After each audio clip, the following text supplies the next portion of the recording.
ओम शांति। आज 5 दिसंबर 2025 के बाबा के मधुर महावाक्य सुनेंगे। बाबा बोले, मीठे बच्चे, यह पतित दुनिया एक पुराना गांव है। यह तुम्हारे रहने लायक नहीं है। तुम्हें अब नई पावन दुनिया में चलना है। प्रश्न, बाप अपने बच्चों को उन्नति की कौन सी एक युक्ति बताते हैं? उत्तर, बच्चे तुम आज्ञाकारीपन बाप दादा की मत पर चलते रहो। बाप दादा दोनों इकट्ठे हैं, इसलिए अगर इनके कहने से कुछ नुकसान भी हुआ तो भी रिस्पॉन्सिबल बाप है, सब ठीक कर देगा। तुम अपनी मत नहीं चलाओ, शिव बाबा की मत समझकर चलते रहो तो बहुत उन्नति होगी। ओम शांति। पहली मुख्य बात, रूहानी बच्चों को रूहानी बाप समझाते हैं कि अपने को आत्मा निश्चय कर बैठो और बाप को याद करो तो तुम्हारे सब दुख दूर हो जाएंगे। वो लोग आशीर्वाद करते हैं ना, यह बाप भी कहते हैं, बच्चों तुम्हारे सब दुख दूर हो जाएंगे। सिर्फ अपने को आत्मा समझ बाप को याद करो। यह तो अति सहज है। यह है भारत का प्राचीन सहज राजयोग। प्राचीन का भी टाइम तो चाहिए ना, लॉन्ग भी कितना। बाप समझाते हैं, पूरे 5000 वर्ष पहले यह राजयोग सिखाया था। यह बाप बिगर कोई समझा नहीं सकते और बच्चों बिगर कोई समझ न सके। गायन भी है, आत्माएं बच्चे और परमात्मा बाप अलग रहे बहुकाल। बाप ही कहते हैं, तुम सीढ़ी उतरते उतरते पतित बन पड़े हो। अब स्मृति आई, सब चिल्लाते हैं, हे पतित पावन। कलयुग में पतित ही होते हैं, सतयुग में होते हैं पावन। वह है ही पावन दुनिया। यह पुरानी पतित दुनिया रहने लायक नहीं है, परंतु माया का भी प्रभाव कोई कम नहीं है। यहाँ देखो तो 100-125 मंजिल के बड़े बड़े मकान बनाते रहते हैं। इनको माया का पंप लग कहा जाता है। माया का जलवा ऐसा है जो कहो स्वर्ग चलो तो कह देते हमारे लिए स्वर्ग तो यहाँ ही है।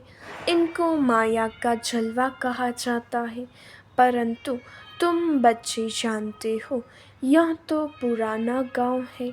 इनको कहा जाता है नर्क। पुरानी दुनिया सो भी रौ नर्क। सतयुग को कहा ही जाता है स्वर्ग। यह अक्षर तो है ना, इनको विशेष वर्ल्ड तो सब कहेंगे। वाइसलेस वर्ल्ड तो यह स्वर्ग था। स्वर्ग को कहा ही जाता है वाइसलेस वर्ल्ड। नर्क को विशेष वर्ल्ड कहा जाता है। इतनी भी सहज बातें क्यों नहीं किसकी बुद्धि में आती है।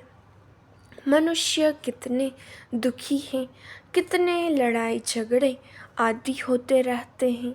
दिन प्रतिदिन बॉम्ब्स आदि भी ऐसे बनाते रहते हैं जो गिरे और मनुष्य खत्म हो जाए, परंतु तुच्छ बुद्धि मनुष्य समझते नहीं हैं कि अभी क्या होने वाला है। यह बातें कोई समझा नहीं सकते सिवाय बाप के। क्या होने वाला है?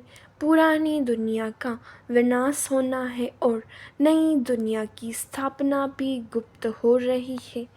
तुम बच्चों को कहा ही जाता है गुप्त वॉरियर्स। कोई समझते हैं क्या कि तुम लड़ाई कर रहे हो?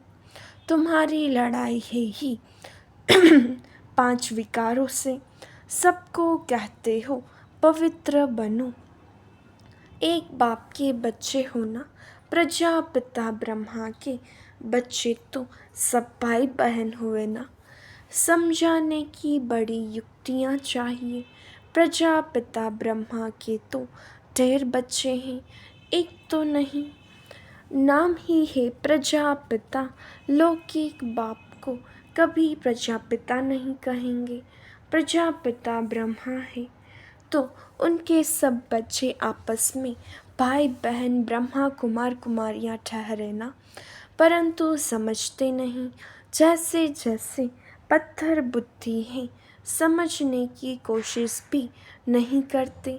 प्रजापिता ब्रह्मा के बच्चे भाई बहन हो गए, विकार में तो जा न सके।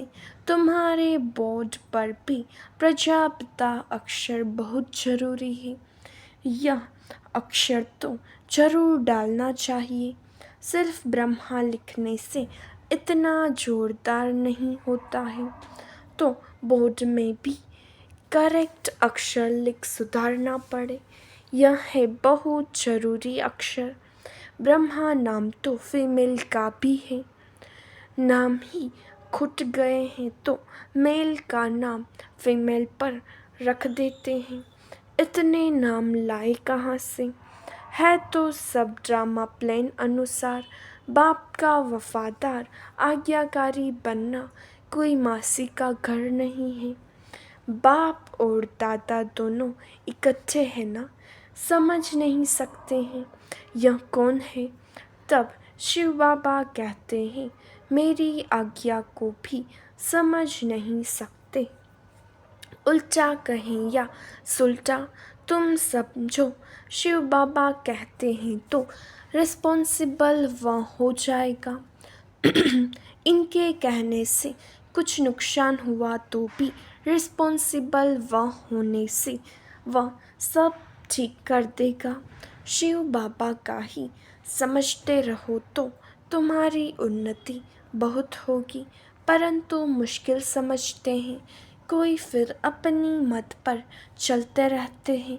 बाप कितना दूर से आते हैं, तुम बच्चों को डायरेक्शन देने समझाने, और कोई पास तो यह स्पिरिचुअल नॉलेज है नहीं। सारा दिन यह चिंतन चलना चाहिए, क्या लिखे जो मनुष्य समझे। ऐसे ऐसे सीधे अक्षर लिखने चाहिए जो मनुष्यों की दृष्टि पड़े। तुम ऐसा समझाओ जो कोई प्रश्न पूछने की दरकार ही ना पड़े। बोलो बाप कहते हैं अपने को आत्मा समझ मुझे याद करो तो सब दुख दूर हो जाएंगे। जो अच्छी रीति याद में रहेंगे वहीं ऊंच पद पाएंगे। यह तो सेकंड की बात है, मनुष्य क्या क्या पूछते रहते हैं। तुम कुछ भी नहीं बताओ, बोलो जास्ती पूछो मत। पहले एक बात निश्चय करो, प्रश्नों के जास्ती जंगल में पड़ जाएंगे तो फिर निकलने का रास्ता मिलेगा नहीं। जैसे फागी में मनुष्य मूंझ जाते हैं तो फिर निकल नहीं सकते हैं, यह भी ऐसे है। मनुष्य कहाँ से कहाँ माया तरफ निकल जाते हैं। इसलिए पहले सबको एक ही बात बताओ, तुम तो आत्मा हो अविनाशी, बाप भी अविनाशी है, पतित पावन है। तुम हो पतित, अब या तो घर जाना है या नई दुनिया में। पुरानी दुनिया में पिछाड़ी तक आते रहते हैं, जो पूरा पढ़ेंगे नहीं वह तो ज़रूर पीछे आएंगे। कितना हिसाब है, और फिर पढ़ाई से भी समझा जाता है पहले कौन जाएगा। स्कूल में भी निशानी दिखाते हैं ना, थोड़ी पहन हाथ लगाकर, दौड़ी पहन हाथ लगाकर आओ, पहले नंबर वाले को इनाम मिलता है। यह है बेहद की बातें, बेहद का इनाम मिलता है। बाप कहते हैं याद की यात्रा पर रहो, दैवी गुण धारण करने हैं, सर्वगुण संपन्न यहाँ बनना है। इसलिए बाबा कहते हैं चार्ट रखो, याद की यात्रा का भी चार्ट रखो तो पता पड़ेगा कि हम फायदे में हैं या घाटे में। परंतु बच्चे रखते नहीं हैं।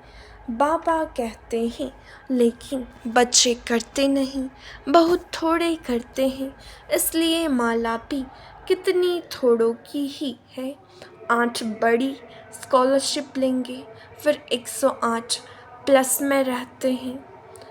प्लस में कौन जाएंगे? बादशाह और रानी, बहुत ज़रा सा फ़र्क रहता है।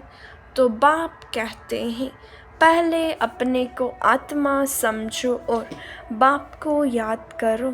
यही है याद की यात्रा, बस यही बाप का मैसेज देना है। टिक टिक करने की दरकार नहीं, मन मना भव। देह के सब संबंध छोड़, पुरानी दुनिया में सबका बुद्धि से त्याग करना है, क्योंकि अब वापस जाना है, अशरीरी बनना है। यहाँ बाबा याद दिलाते हैं, फिर सारे दिन में बिल्कुल याद भी नहीं करते, श्रीमत पर नहीं चलते हैं, बुद्धि में बैठता नहीं है। बाप कहते हैं नई दुनिया में जाना है तो तमो प्रधान से सतो प्रधान बनना है। बाबा ने हमको राज्य भाग्य दिया, हमने फिर ऐसे गवाया। 84 जन्म लिए, लाखों वर्ष की बात नहीं। बहुत बच्चे अल्फ को न जानने के कारण फिर बहुत प्रश्न पूछते रहते हैं। बाप कहते हैं पहले मामे कम याद करो तो पाप कट जाए, और देवी गुण धारण करो तो देवता बन जाएंगे। और कुछ पूछने की दरकार नहीं। अल्फ न समझ बेते कि टिक टिक करने से खुद भी मुंझाते हैं, फिर तंग हो पड़ते हैं। बाप कहते हैं पहले अल्फ को जानने से सब कुछ जान जाएंगे, मेरे द्वारा मेरे को जानने से तुम सब कुछ जान जाएंगे, बाकी जानने का कुछ रहेगा नहीं। इसलिए 7 रोज़ रखे जाते हैं। 7 रोज़ में बहुत समझ सकते हैं, परंतु नंबरवार समझने वाले होते हैं। कोई तो कुछ भी समझते नहीं, वह क्या राजा रानी बनेंगे, एक के ऊपर राजा ही करेंगे क्या? हर एक को अपनी प्रजा बनानी है, टाइम बहुत वेस्ट करते हैं। बाप तो कहते हैं बेचारे हैं, भल कितने भी बड़े बड़े मर्तबे वाले हैं, परंतु बाप जानते हैं यह तो सब कुछ मिट्टी में मिल जाना है, बाकी थोड़ा समय है। विनाश काले, विपरीत बुद्धि वालों का तो विनाश होना है। हम आत्माओं की प्रीत बुद्धि कितनी है वह तो समझ सकते हैं। कोई कहते हैं 1-2 घंटे याद रहती है। क्या लौकिक बाप से तुम 1-2 घंटा प्रीत रखते हो? सारा दिन बाबा बाबा करते रहते हो। यहाँ भल बाबा बाबा कहते हैं, परंतु हड्डी प्रीत थोड़ी ही है। बार बार कहते हैं शिव बाबा को याद करते रहो, सच सच याद करना है, चालाकी चल न सके। बहुत है जो कहते हैं हम तो शिव बाबा को बहुत याद करते हैं, फिर वह तो उड़ने लग पड़े।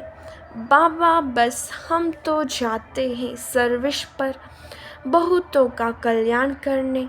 जितना बहुतों का पैगाम देंगे उतना याद में रहेंगे। बहुत बच्चियां कहती हैं बंधन है, अरे बंधन तो सारी दुनिया को है, बंधन को युक्ति से काटना है। युक्तियाँ बहुत हैं, समझो कल मर पड़ते हैं, फिर बच्चे कौन संभालेंगे? जरूर कोई न कोई संभालने वाले निकल पड़ेंगे। अज्ञान काल में तो दूसरी शादी कर लेते हैं। इस समय तो शादी भी मुसीबत है। किसको थोड़ा पैसा देकर बोलो बच्चों का संभालो। तुम्हारा यह मरजीवा जन्म है ना, जीते जी मर गए फिर पीछे कौन संभालेगा। तो जरूर नर्स रखनी पड़े। पैसे से क्या नहीं हो सकता है। बंधन मुक्त जरूर बनना है। सर्विस के शौक वाले आपे ही भागेंगे। दुनिया से मर गए ना। यहाँ तो बाप कहते हैं मित्र संबंधियों आदि का भी उद्धार करो। सबको पैगाम देना है मन मना भव का। तो तमो प्रधान से सतो प्रधान बन जाए। यह बाप ही कहते हैं और तो ऊपर से आते हैं। उनकी प्रजा भी उनके पिछाड़ी आती रहेगी। जैसे क्राइस्ट सबको नीचे ले आते हैं। नीचे पाठ बजाते बजाते जब अशांत होते हैं तो कहते हैं हमको शांति चाहिए। बैठे तो थे शांति में, फिर प्रिसेप्टर पिछाड़ी आना पड़ता है। फिर कहते हैं हे पतित पावन आओ। कैसा खेल बना हुआ है। वह अंत में आकर लक्ष्य देंगे। बच्चों ने साक्षात्कार किया हुआ है मन मना भव का। लक्ष्य आकर लेंगे। अभी तुम बेगर टू प्रिंस बनते हो। इस समय के जो साहूकार है वो बेगर बनेंगे। वंडर है इस खेल को जरा भी कोई नहीं जानते हैं। सारी राजधानी स्थापन हो रही है। कोई तो गरीब भी बनेंगे ना। यह बड़ी दुरादेश बुद्धि से समझने की बातें हैं। पिछाड़ी में सब साक्षात्कार होगा। हम कैसे ट्रांसफ़र होते हैं। तुम पढ़ते हो नई दुनिया के लिए। अभी हो संगम पर पढ़कर पास करेंगे तो देवी कुल में जाएंगे। अभी ब्राह्मण कुल में है। यह बातें कोई समझ न सके। भगवान पढ़ाते हैं जरा भी किसकी बुद्धि में नहीं बैठता। निराकार भगवान जरूर आएगा ना। यह ड्रामा बड़ा वंडरफुल बना हुआ है। उसको तुम जानते हो और पार्ट बजा रहे हो। त्रिमूर्ति के चित्र पर भी समझाना पड़े। ब्रह्मा द्वारा स्थापना विनाश तो ऑटोमेटिकली होना ही है। सिर्फ नाम रख दिया है। यह भी ड्रामा बना हुआ है। मुख्य बात है अपने को आत्मा समझ बाप को याद करो तो जंग उतर जाए। स्कूल में जितना अच्छी रीति पढ़ेंगे बड़ी आमदनी होगी। तुमको 21 जन्म के लिए हेल्थ वेल्थ मिलती है। कम बात है क्या। यहाँ भल वेल्थ है परंतु टाइम नहीं है जो पुत्र पोत्रे खा सके। बाप ने सब कुछ इस सेवा में लगा दिया तो कितना जमा हो गया। सबका थोड़े ही जमा होता है। इतने लखपति है पैसा कम आएगा नहीं। बाप लेंगे ही नहीं जो फिर देना पड़े। अच्छा मीठे मीठे सिखिला दे बच्चों प्रति माता पिता बाप दादा का याद प्यार और गुड मॉर्निंग। रूहानी बाप की रूहानी बच्चों को नमस्ते। हम रूहानी बच्चों की रूहानी बाप दादा को याद प्यार नमस्ते गुड मॉर्निंग ओम शांति। शुक्रिया बाबा शुक्रिया। धारणा के लिए मुख्य सार। पहली पॉइंट बंधन काटने की युक्ति रचनी है। जिगरी बाप से प्रीत रखनी है। बाप का सबको पैगाम दे सबका कल्याण करना है। दूसरी पॉइंट दुरादेसी बुद्धि से इस बेहद के खेल को समझना है। बेगर टू प्रिंस बनने की पढ़ाई पर पूरा ध्यान देना है। याद का सच्चा सच्चा चार्ट रखना है। वरदान संकल्प रूपी बीज को कल्याण की शुभ भावना से भरपूर रखने वाले विश्व कल्याणकारी भव। जैसे सारे वृक्ष का सार बीज में होता है, ऐसे संकल्प रूपी बीज हर आत्मा के प्रति, प्रकृति के प्रति शुभ भावना वाला हो। सर्व को बाप समान बनाने की भावना, निर्बल को बलवान बनाने की, दुखी अशांत आत्मा को सदा सुखी शांत बनाने की भावना का रस व सार हर संकल्प में भरा हुआ हो। कोई भी संकल्प रूपी बीज इस सार से खाली अर्थात व्यर्थ न हो, कल्याण की भावना से समर्थ हो, तब कहेंगे बाप समान विश्व कल्याणकारी आत्मा। स्लोगन माया के जमेलों से घबराने के बजाय परमात्मा मेले की मौज मनाते रहो। अव्यक्त इशारे अब संपन्न व कर्मातीत बनने की धुन लगाओ। कर्मातीत बनने के लिए अशरीरी बनने का अभ्यास बढ़ाओ। शरीर का बंधन, कर्म का बंधन, व्यक्तियों का बंधन, वैभवों का बंधन, स्वभाव संस्कारों का बंधन, कोई भी बंधन अपनी तरफ आकर्षित न करे। यह बंधन ही आत्मा को टाइट कर देता है। इसके लिए सदा निर्लिप्त अर्थात न्यारे और अति प्यारे बनने का अभ्यास करो। अच्छा, ओम शांति।